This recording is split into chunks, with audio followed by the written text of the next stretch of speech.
Weet jy wat is die koninkryk van God?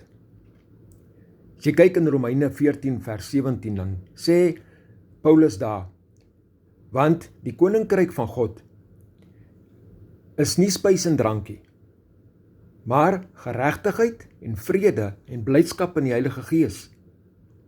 Maar kom ons kyk, wat is geregtigheid? Dit is Bybelse geregtigheid. Dis nie net 'n regsterme nie.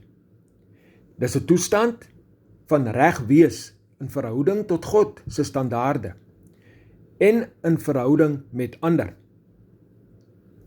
Dit behels ook God se trou aan sy woord, vervulling van God se morele wette en praktiese dade van liefde en regverdigheid teenoor die armes, weduwees en vreemdelinge. En ons sien dit nie meer vandag nie. So ja, dis iets om aan te dink.